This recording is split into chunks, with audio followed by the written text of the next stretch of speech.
Hello, everybody. Welcome to Sonic Lab Special. We're doing this remotely. It's possibly the hottest day in the UK ever, which is why I'm not at the office.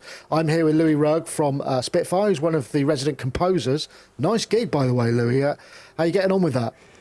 Yeah, I mean, it's an absolute dream job. I didn't think I'd be able to kind of compose and create music and kind of have a steady income and be able to work with such fantastic people. So it's, dream come true, really. Excellent. Nice one. I can just see the bottom of a couple of discs up there. I can see that. Is that a silver or a platinum above you? Oh yeah, there's my granddad worked at EMI Records, so there's a couple of like commemorative vinyl with his name on it. So I thought I'd hang them up in my little studio. Oh, interesting. Well, Yeah. I mean, we're here to basically talk about, because BBC Symphony Orchestra, which is Spitfire's kind of groundbreaking orchestral collection that stuck with. I went to the launch in London a few years back, obviously pre-COVID. And massive undertaking, and it was one of the last really big recordings at Maida Vale, which is kind of the sound of the classic BBC orchestra. I mean, I know that Christian was absolutely, just over the moon and kind of almost couldn't believe that he'd managed to talk the BBC into doing this at the time because of the way, they're usually so protective of it. But since then, there was the Discovery version. There's three versions on there. There's a Discovery version, which previously was like $49, about 300 meg download. It's a much reduced, but it's sort of like, I would consider it to be, it's almost like a general MIDI orchestral session or set, so that you can effectively orchestrate with it. And then you can upscale to the more the paid versions, so the core and the pro versions. But since then, actually just this week, isn't it? Discovery has become free completely without any hoops. You don't have to sort of say I'm in education or anything. You just get it. No, Major instantly coup. free. Yeah, I mean the whole idea is obviously the BBC Symphony Orchestra libraries are going to be hopefully the universal starting point for anyone who wants to write with orchestra, whether that's going down a film composition route or using it as a production tool. It's really kind of the starting point. So Discover being instantly free is massive news. So hopefully to get the library into hands of many music makers.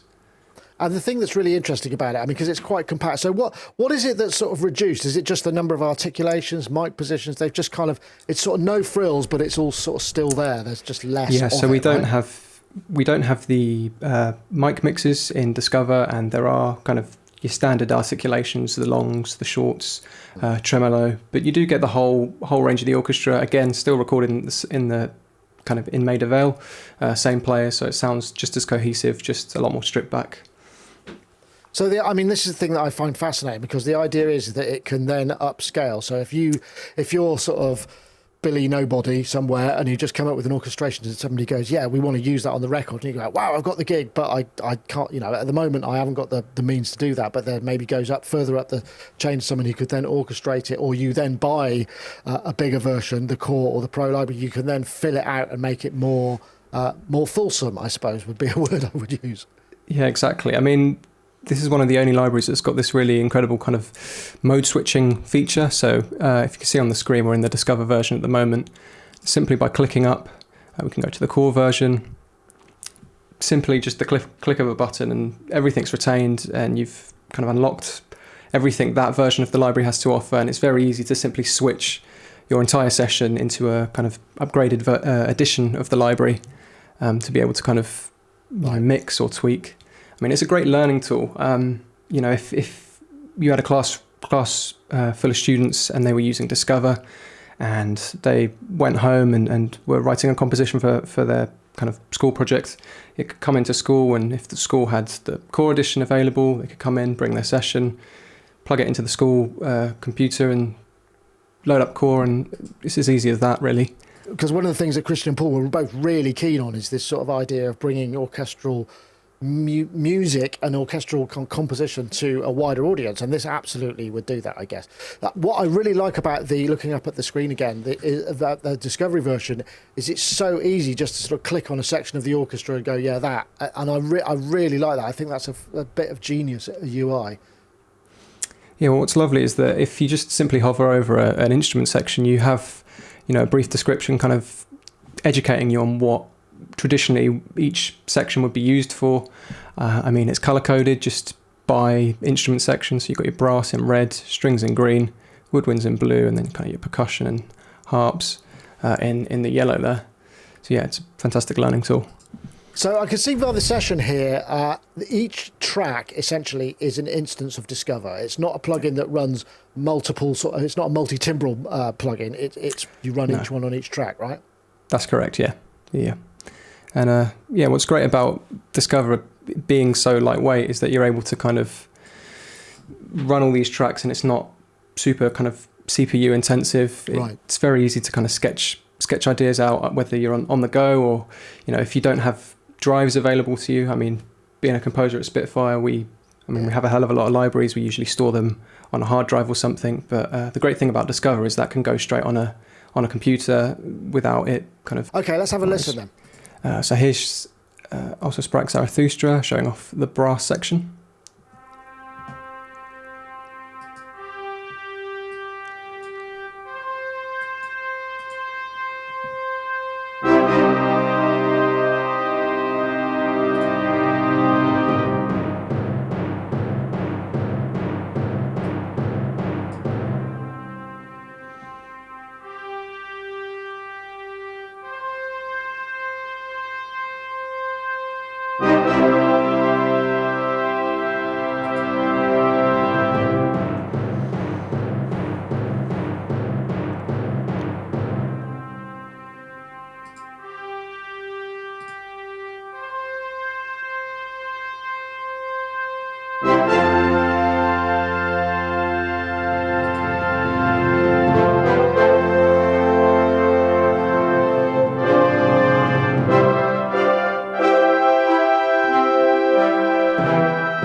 Nice, always majestic, that one.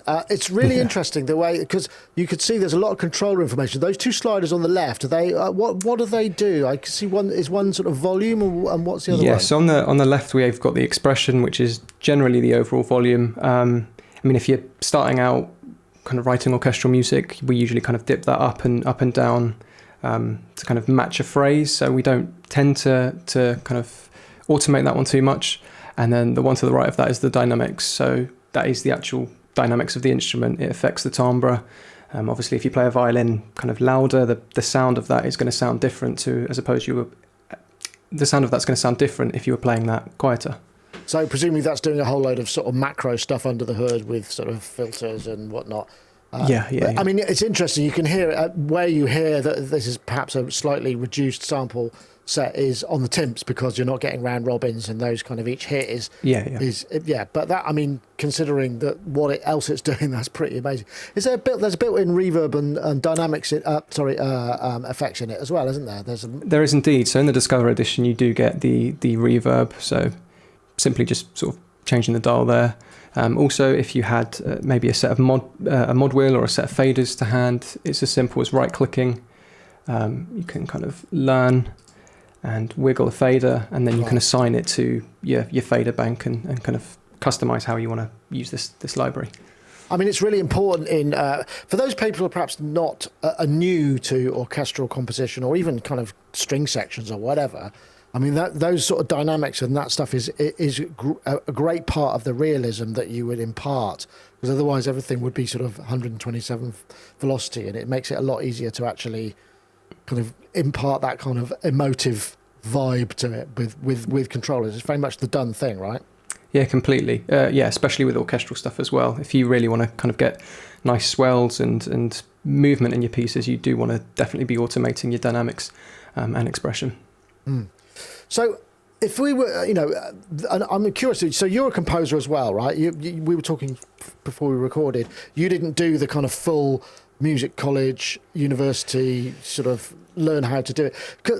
And what I'm curious about is because, I mean, obviously these pieces are beautiful, but they're very much in the, or now I suppose they're very much in the canon of what's perceived as sort of quite straight ahead classical music. I suspect that first one was probably quite outrageous when it was first released, but now it sort of just becomes the norm. How does that envelope get pushed? I mean, do you find that having a less of a formal education helps to kind of do things that people wouldn't ordinarily try if they were sort of fully trained? I wouldn't say there's like a straight answer to it. It can help, but I mean, for some people, going down the kind of set path of studying at university and depending on how they learn, that can help them understand sort of how to write with orchestra and then how to push the boundaries from there. For me, that wasn't the path, and that's the way I kind of learn, and I prefer sort of learning through experience and just trying out things as opposed to kind of sitting in a lecture or a classroom. So I can't give you like a straight answer. It really just depends on the person.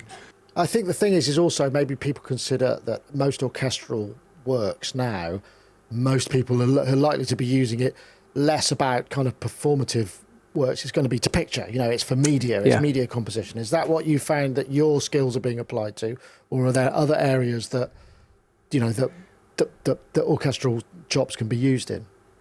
Yeah, definitely. I mean, personally for me, it is more the kind of film composition route, but that's purely because that's what I'm interested in. But you can definitely use any edition of this library as, a production tool. I mean, I know some people do like to record kind of string sections live and then perhaps layer it up using the virtual instrument. You can use it in a production aspect, sometimes in a songwriting aspect to create really kind of hybrid pieces of music. The possibilities are quite limitless. It's hard to kind of put it in a box as ours. No, because I've seen that used before where you record, because quite often, we have a chap called Ty Unwin who's regular on our show, and he said that there are some things that he does where he will record the orchestra and then he will also add all of this other stuff, and you find that quite a lot in film compositions. You get the reality of the string section, but then also the kind of beef and the lushness that you can get from a library, and you add them all together, so you end up with these kind of ludicrous numbers of strings that create these kind of vibes that you don't necessarily are artificial, but they're sort of like they're almost caricatures because they become so big and so massive. But these new, what do they call it? I think Spitfire call it. Is it hybrid orchestration or hybrid orchestra? I guess, yeah. So is there something? What other pieces have we got? Have we got anything that's a bit more contemporary, or is it mostly? They're mostly sort of classical, just because. Right. Everyone's kind of quite familiar with these, but this is showing off the Woodwinds section. Oh, let's have a listen then.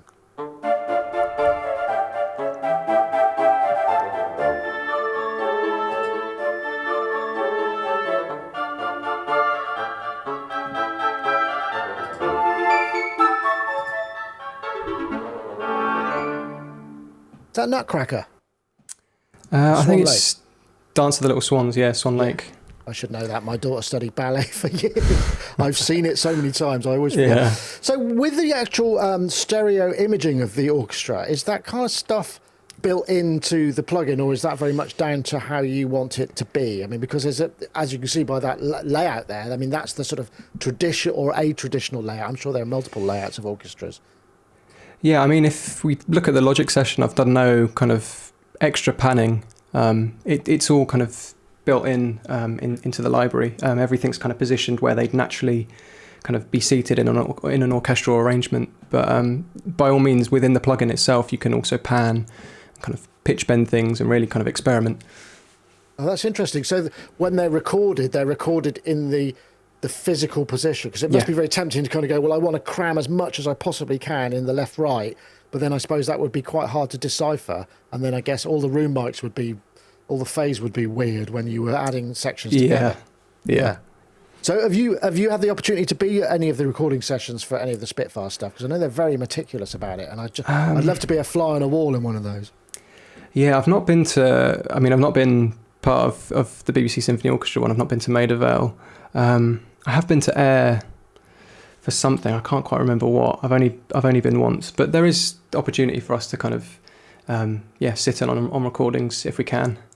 And again, I suppose the thing is when you're recording an orchestra, I mean, I guess this is a speculation on my part, because when you're doing sound effects recording, for instance, you think, I want to record a stream for this spot effects. When you actually put a mic on a stream, it just sounds like a tap running. And there's really it's very difficult to make it just sound other.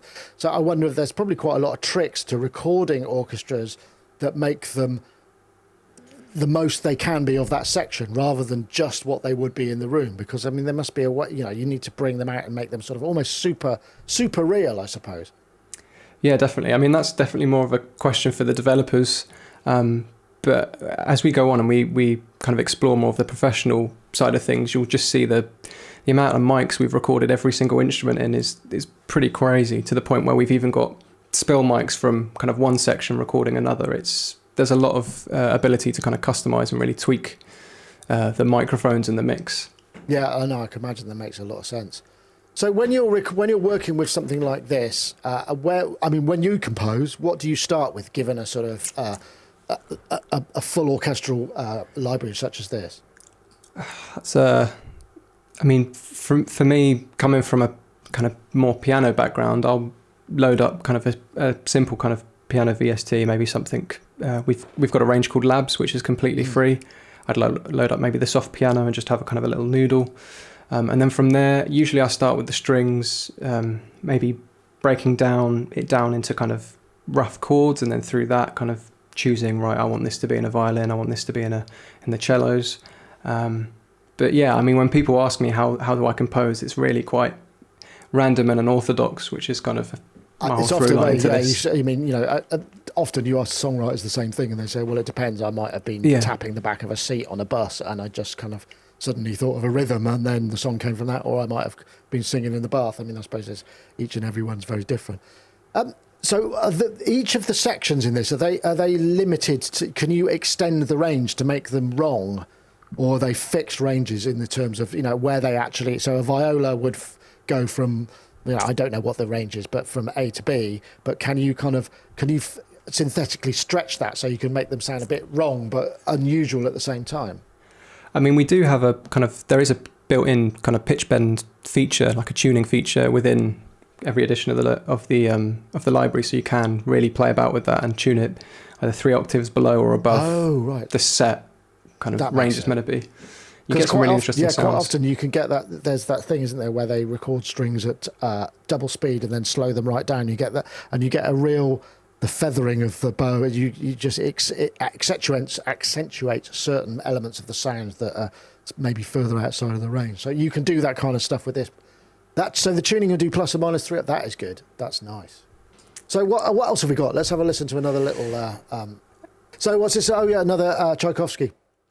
Yeah, I thought we'd show off some more of the percussion elements of the Discover edition.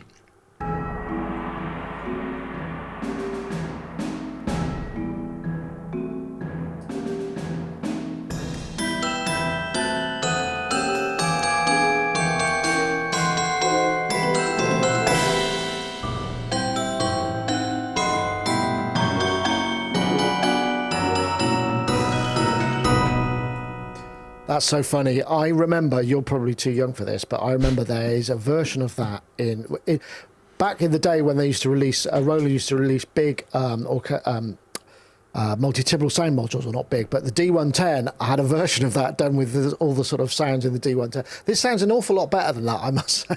Yeah, I hope so. So, I mean, is there anything actually missing from this? I mean, or is this a full orchestral piece? I mean, I couldn't see anything, but I don't profess to be an orchestral expert. No, from the orchestra, you've got kind of all your basic, all the kind of standard instruments that you'd expect to see. I mean, as we go up, specifically in the professional edition, we do have extra kind of more interesting instruments like a cimbasso, for example, and the string sections being split into kind of leader patches, which are more kind of, leaders solo patches that... okay, so then you can have the kind of the virtuoso sitting on top of the section with a bit more articulation. And Yeah. Okay. Yeah, that's interesting. I mean, I suppose that kind of takes it's like the old way of doing things where you would have 1 or 2 violins on top of a sample section, so you would have the reality of the live player. I mean, essentially you're doing a similar thing, but in the library, right? Exactly, yeah. So, what is the main addition between core and professional then? What's the difference? Well, if we move up to core, you'll see that we have a lot more instruments accessible. For example, different kind of ways instruments are grouped. So we've got a solo horn and then kind of a section of horns. Same with the trumpets. And if we click on, say, the cello, for example. So in the Discover edition, you just have the longs, which is, long notes, spiccato, which is the short notes, maybe a tremolo. Here, if we look at the articulations in the bottom part of the UI, And we can scroll over and there's there's a lot more. a hell of a lot more. We've got things like trills, which sound like this, to harmonics.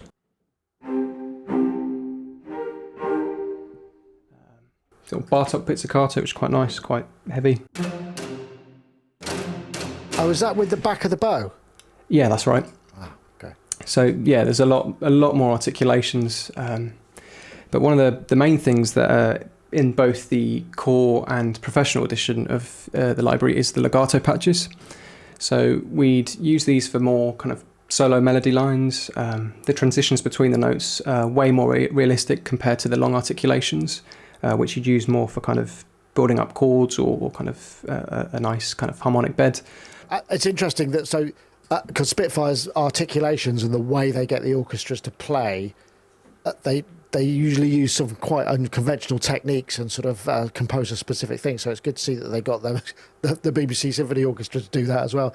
I always got the feeling that they would perhaps be, when you think BBC, you think sort of particularly sort of straight-laced and a lack of experimentation. But actually, I imagine it's probably not the case with them. They must be, because you have to be so good to be in that orchestra, right? Oh yeah, completely. I mean, it carries across in the kind of in the library itself. You can kind of hear how each section really cohesively works with one another. So yeah, that was one of the things that they said. Actually, I remember, because it's been in existence for so long, and it consistently working. Because quite often with orchestras, it's sort of like when you get the band together for every big gig, they're not always in each other's pockets. But when you get sections that play with each other again and again and again, there's this sort of innate understanding. It's like being in a band with somebody for a really long period of time. You get this sort of almost like ESP connection with them, and I guess the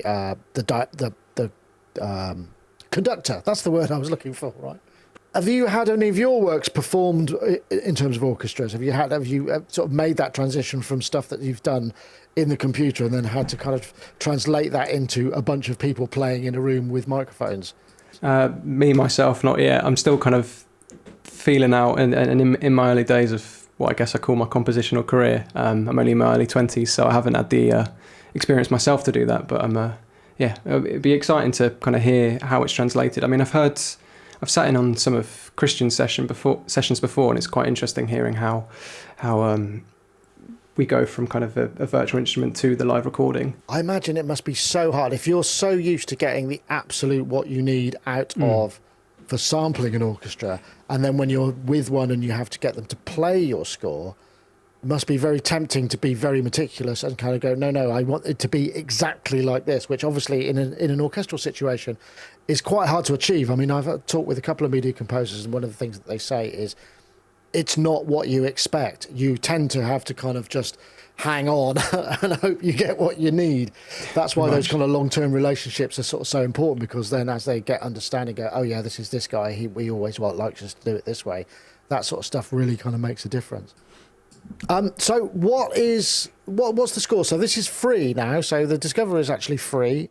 Is the BBC Orchestra, because I know they bring out, there are sort of spin-offs and extra section enhancements. Is there more of that to come, or is it kind of pretty much the shape of it is as it is? I mean, there is kind of constant updates and little additions, more so to the kind of core and professional editions of the library. So like I was mentioning, extra instruments, extra articulations. Kind of the team's just kind of working away at that every now and again. There's no, nothing I can reveal and no particular roadmap. That's a difficult question to ask. So just to double check, this runs under Spitfire's own engine, doesn't it? It's not using Contact or anything like that. That's right, yeah. I guess the idea behind that was more for people who haven't even had any experience writing with virtual instruments before. It's as simple as kind of just clicking, downloading. Don't need any extra kind of bits and bobs to get this to work. And that kind of ethos is run through the UI design as well. We've tried to make it, you've got everything you need, but it's not overcomplicated with all sorts on the screen at once. Yeah. I must admit, I'm missing the picture of the orchestra in the Discover. I think that the Discover, though, that is a genius bit of UI. Oh yeah, it's fantastic. It's very much labs-like, isn't it? It kind of follows that same route. Yeah, that's the idea. It's just to really make it accessible, make it easy to kind of get to grips with the orchestra, how it's put together, how to use it, ways you can use it. But yeah, both the core and let's have a look at the professional actually. They do without the orchestral diagram, but we've got all the features. So if we look at the professional, I mentioned mics. Got a couple of mixes from Jake Jackson here, which in the core version you get, it's just mix one. There's no extra mics you can kind of play with. But for each instrument you can really kind of tweak all sorts of mics. Right, and I'd imagine that, but that's going to be a much larger download, isn't it? It's going to be a bigger disk footprint, I would have thought. Yeah, so Discover's somewhere around 200, 300 megabytes. Yeah. Core is a little under 30 gigabytes, and then Professional is something like, I want to say 635 gigabytes. It's huge. And it's because like everything's been recorded in all of these kind of different mics. And you get a lot of, It's interesting, isn't it? I mean, that's nothing in terms of, the amount of terabytes media composers have hanging off the back of their computers is terrifying, isn't it? I mean, just all of that stuff and, gosh, just the IT management of all of those things. I can't imagine what it must be like at Spitfire HQ, because you've got to manage all the samples as well and the kind of versions and all of that kind of business, right? Yeah, completely. I mean, Professional's definitely one I'd recommend to get on an extra kind of hard drive to plug into your computer. But yeah, it's quite remarkable how different like the same instrument and the same articulation would sound through tweaking the different mics we have available. It's worth noting as well, both in the core and professional edition, you can click what was the reverb dial in Discover, and depending on your instrument you can kind of tweak a few more parameters. So we're on the cello at the moment, you can kind of assign vibrato and get even more performance out of what you're writing. So we've been looking at this in Logic, That's correct. And I think a lot of people may be under the impression that that's all it runs in, but this will run across all the DAWs, right? Yeah, that's right. Whatever you're using, Ableton, Pro Tools, Cubase, Fruity Loops, Studio One, many more. It works in them all. And it's M1 friendly, so you'll get that performance boost. Yeah, that's right. Excellent. So just to reiterate, so BBC Discover was announced, I think, at the beginning of the week. It's a free download. It's around about 300 megs. I think it's 200 megs for the plugin and about 190 or something for the library, as far as I could see. Because I downloaded mine today. So that's available now, right? No strings. No strings attached, no friction. Completely free for anyone to just download now and sort of get started to writing with. That sounded like a pun, didn't it? Okay, well, so you're going to play us out with a bigger session. This is something that's using more of the higher-end library. So explain what's going on here. I've got a session here in Core, which has every kind of instrument section, just so I can show off some of the legato sounds, and it's a bit more of an epic piece that I've come up with. So yeah, we'll go ahead and play that. So this is yours, in fact? Yeah, just like a really kind of classic cinematic piece that I wrote. Brilliant. Thank you very much, Louis. It's been a pleasure talking to you. Oh, thanks, Nick. Cheers.